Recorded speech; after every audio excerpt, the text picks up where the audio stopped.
Bom, o assunto das padarias, nas conversas e tal, de fato um deles é a eleição, que está chegando perto. O outro assunto também, que acho que faz parte das rodinhas aí, é a tal da varíola dos macacos, né?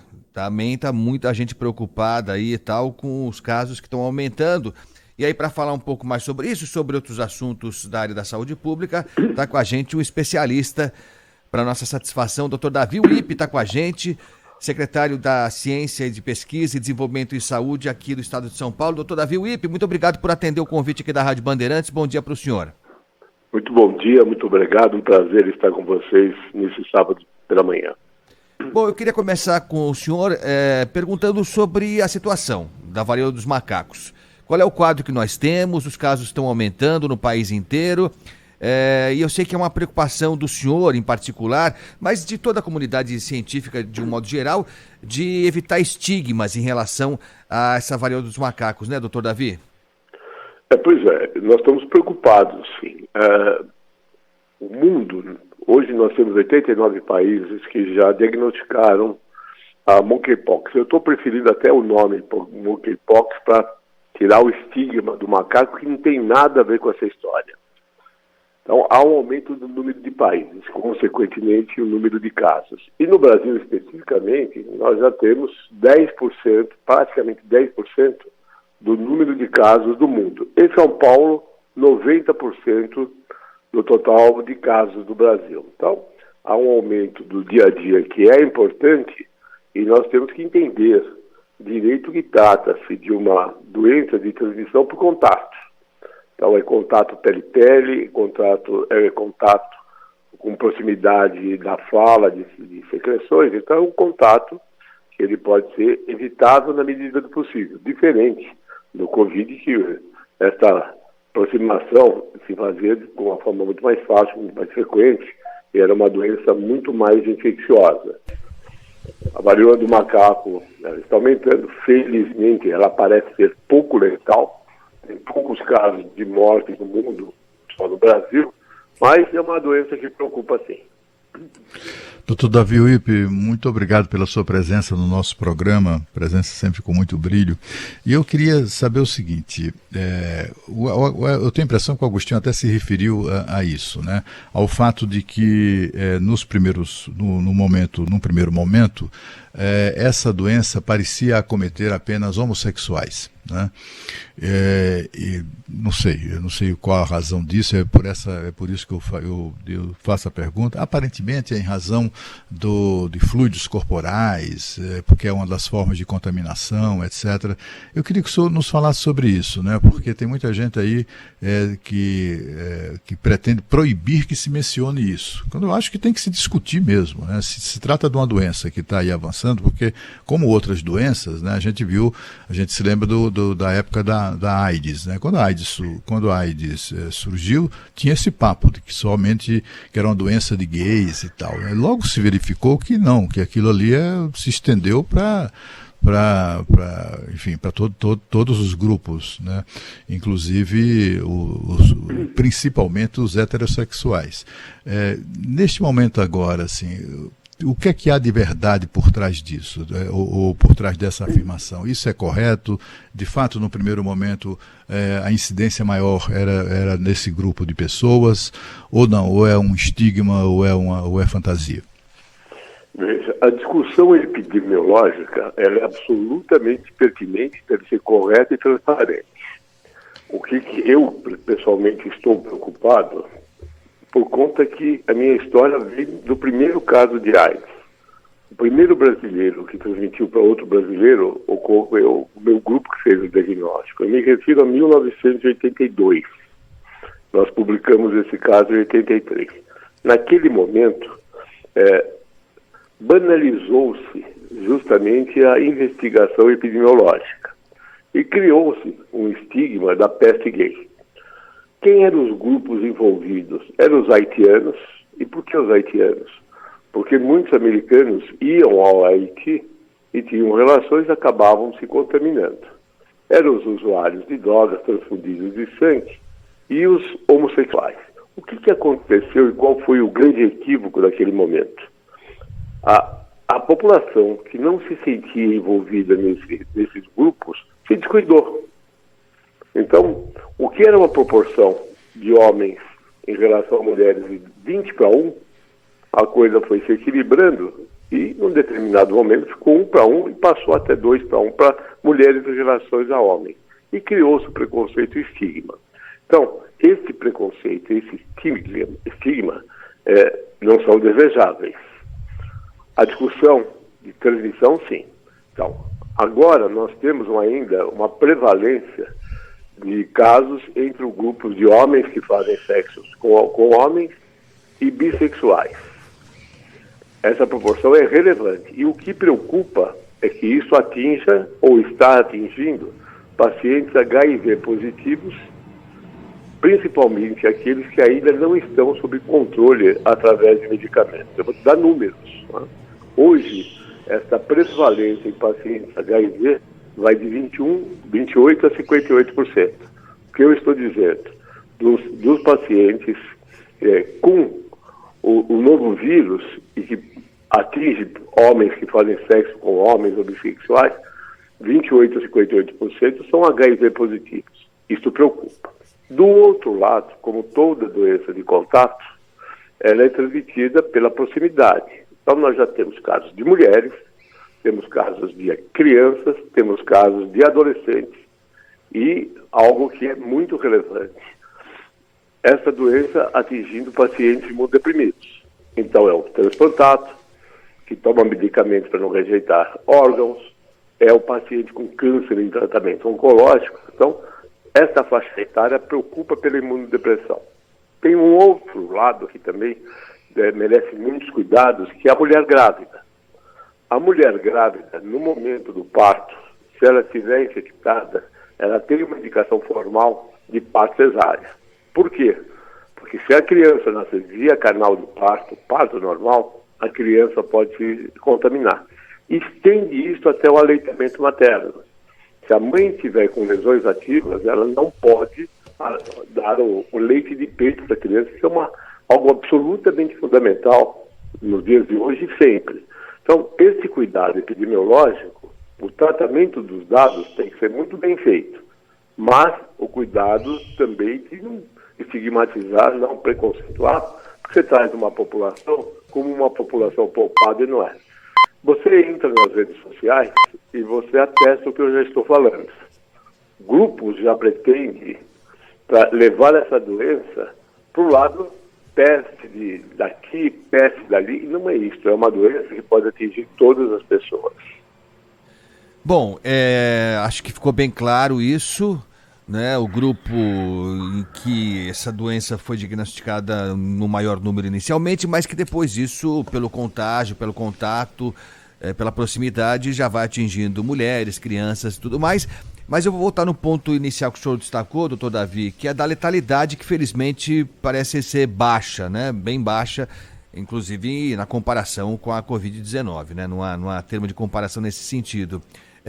Nesse caso, doutor, os grupos mais vulneráveis são as pessoas que já têm alguma doença pré-existente, que tem alguma comorbidade, é isso?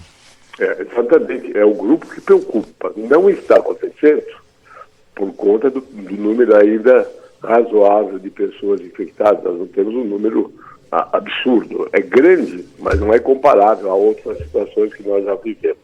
Mas esse grupo prepara. Por que isso tudo é muito importante que nós estamos falando?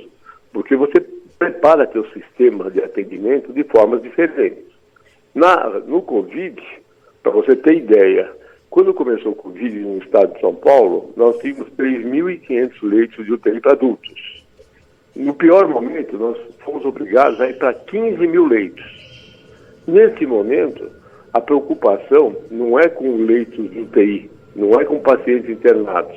A nossa preocupação tem a ver com as unidades básicas de saúde, os ambulatórios, porque esses pacientes vão entrar no sistema por essa via.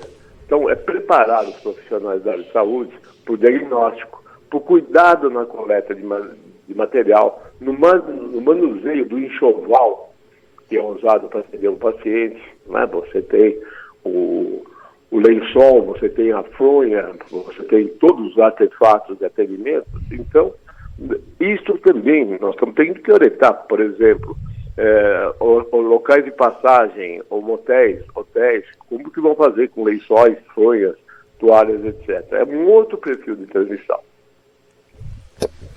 Agora, doutor Davi Uip, eu queria que o senhor para ajudar os ouvintes, né, a lidar com isso, porque afinal de contas o perigo mora ao lado, né, digamos assim. Que tipo de cautela é preciso adotar, por exemplo, numa família que tem alguém diagnosticado com essa doença? Quais são as cautelas, né? Porque para evitar o contágio, etc. A questão dos lençóis, o que mais? Talheres, sabe, isolamento, que tipo de coisa as pessoas de comportamento se deve adotar ao tomar conhecimento do diagnóstico de um ente querido, de alguém da família? É bem chatinho e bem exigente, por conta que o indivíduo diagnosticado, ele tem que ficar totalmente isolado até que a última lesão vire crosta. Qual é a sequência dessas lesões, né? O paciente, ele primeiro tem um febrão, aumenta os gânglios, né, as ínguas, no pescoço, embaixo do braço, na região inguinal. Depois ele tem um vermelhidão pelo corpo. Essa é a chamada fase prodrômica, antes teve o período de incubação. Na terceira fase, caracteriza o exantema fundamental, que é mácula, quando a pele levanta e faz uma bolinha, vesícula, uma vesícula mesmo, parecida com catapora, herpes, e depois crosta. Enquanto esse paciente não tiver todas as lesões em crosta, ele é contaminante. Esse período, somando fase 1, 2 e 3, é de mais ou menos 21 dias. Nesses 21 dias, ele tem que ficar totalmente isolado, não pode sair.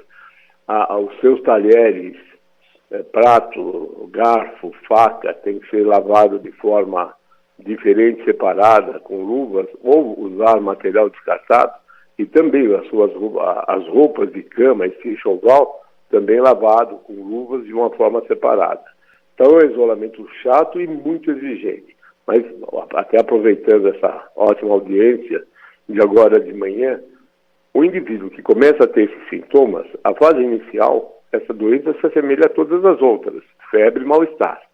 Mas hoje, nos dias que vivemos, se o indivíduo começar a apresentar sintomas de febre, ele deve primeiro esperar um pouco. Óbvio que tem outras centenas de doenças, ele pode estar com resfriado somente. Mas se ele começar a desenvolver um quadro de vermelhidão, qualquer coisa semelhante a essa doença, primeiro ele tem que procurar o serviço de saúde. Mas já imediatamente se sentir para nós tentarmos diminuir o susto. O que eu tenho visto, inclusive no dia a dia, pessoas se contaminando. Agora no consultório eu vi uma pessoa que se contaminou numa festa. Ele não teve nenhuma relação sexual, ele teve uma proximidade de dança, dançando com uma outra pessoa. Os dois estavam sem camisa. Então, um estava contaminado e não sabia e contaminou o outro. Agora, doutor Davi, eu vou contar um caso recente aqui, há poucos dias aqui em Brasília, um colega jornalista apareceu com uma doença estranha e foi levado ao hospital e muito por desinformação, inclusive do pessoal, como é que eu diria, pessoal menos qualificado, né, do hospital. Aquilo foi confundido como essa varíola dos macacos, mas era uma doença chamada Síndrome de Steve Johnson, acho que é esse o nome. E eu vi fotos, né, mandou fotos, assim, a pele fica de fato muito cheia de manchas vermelhas, etc. É exatamente isso que eu queria saber do senhor. O senhor considera que as nossas unidades de saúde, sobretudo as públicas, né, porque é ali onde é o primeiro contato em geral, né, as pessoas procuram as unidades públicas de saúde, até porque a maioria mesmo, o SUS é o grande plano de saúde da população brasileira. Há qualificação suficiente para identificar, separar os casos, enfim, até para evitar esse estigma, porque as pessoas parecem sair correndo assim, né? O pânico pode se estabelecer e também isso. Há motivo para tanta preocupação? Primeiro, fundamental que você está nos relatando. O diagnóstico do monkeypox é um diagnóstico sofisticadíssimo. Você usa o PCR, que é uma reação molecular, e nós estamos fazendo isso com qualidade. Mas, no fundo, esse diagnóstico vai ser clínico. O indivíduo vai ter que bater o olho e vai ter que fazer o diagnóstico. Para isso, precisam duas coisas. Primeiro, examinar a doença e ter experiência de fazer esse exame. E segundo, você tem que estar treinado. Então, nós temos uma preocupação aqui em São Paulo muito grande, através das nossas vigilâncias estaduais e municipais, de treinamento dos profissionais das unidades básicas. Porque ele precisa ser alertado. Nós temos profissionais muito jovens. Né? A minha geração viu muitas coisas. Que hoje você fala, os nossos jovens profissionais, eles não têm ideia, né, do que as doenças que já passaram. E isso é natural. Mesmo na formação das escolas, você não vai muito treinar pessoas de doenças que desapareceram. Lembrando que a varíola, o último caso do mundo foi em 1977. E a última aplicação de vacina foi em 80. Então, eu vivi toda essa fase. Agora, o médico mais jovem, não. Ele precisa ser treinado. O enfermeiro, o técnico, eles precisam ser treinados, porque eles vão manipular até com esse material contaminante. O eritema multiforme, que você falou, a síndrome de Stevens-Johnson, é uma doença também de diagnóstico difícil. Muitas vezes é um processo reacional a medicamentos ou um processo viral bacteriano. Mas também é assim, é diagnóstico de olhar e você saber o que é isso.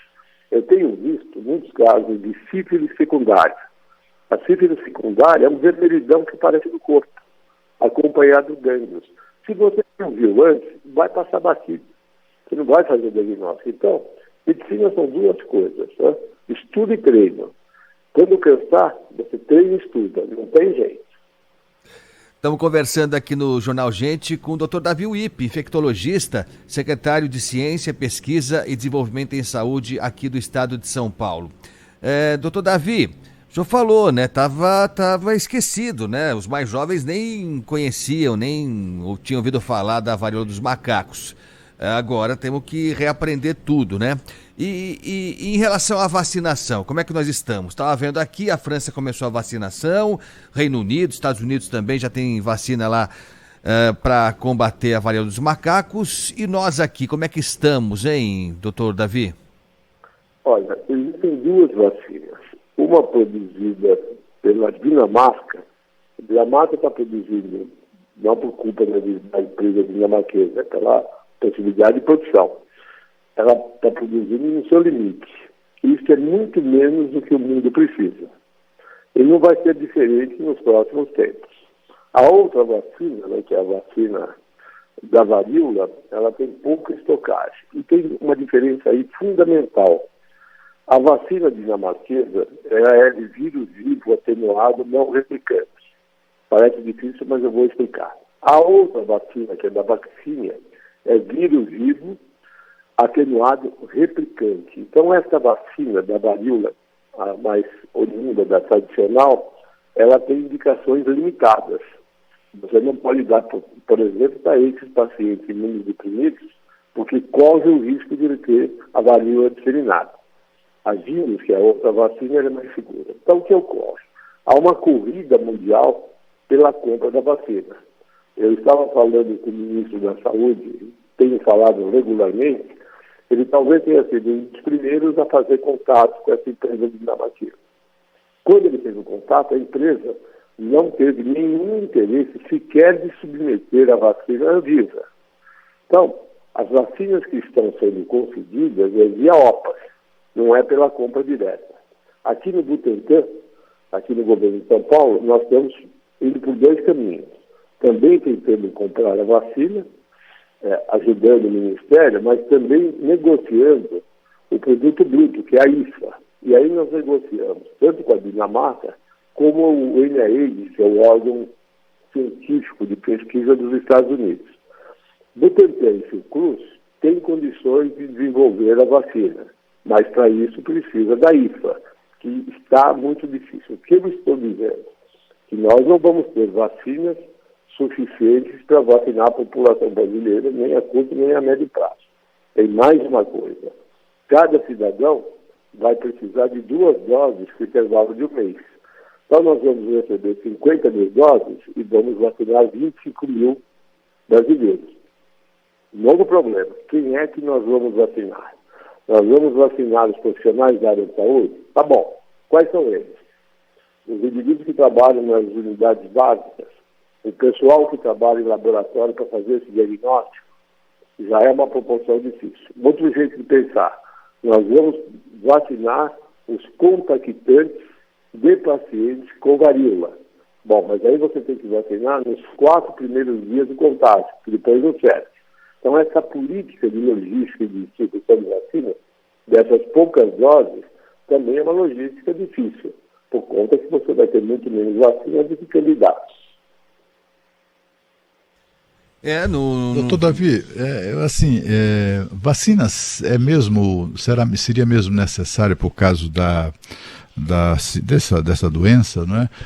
Porque ou seria mais útil e mais barato, inclusive, uma campanha de esclarecimento, de recomendação de comportamentos, ou para evitar determinados comportamentos que favoreçam a proliferação da doença.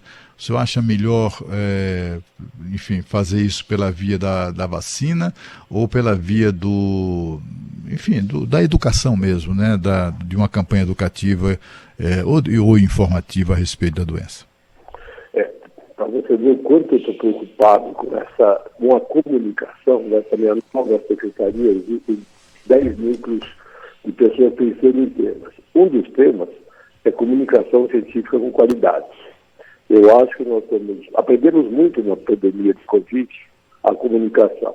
Mas o grande problema, tem 3 problemas aí que eu vejo, vocês são os especialistas na área de comunicação. Primeiro é a comunicação séria, tá? É a comunicação que nós estamos fazendo agora, que o Grupo Bandeirantes faz. Segundo, é o comunicador, tanto o jornalista como nós, que consiga transmitir o conhecimento de forma que quem nos ouve, quem nos assiste, consiga entender. E o terceiro, que isso é uma coisa preocupante, é a comunicação, que eu chamo da comunicação pelos meios sociais, pela mídia alternativa. Essa a gente não tem controle, para o bem e para o mal. E tem nisso tudo uma comunicação específica. Então, uma coisa que é o que eu estou falando hoje para o público geral da Bandeirantes.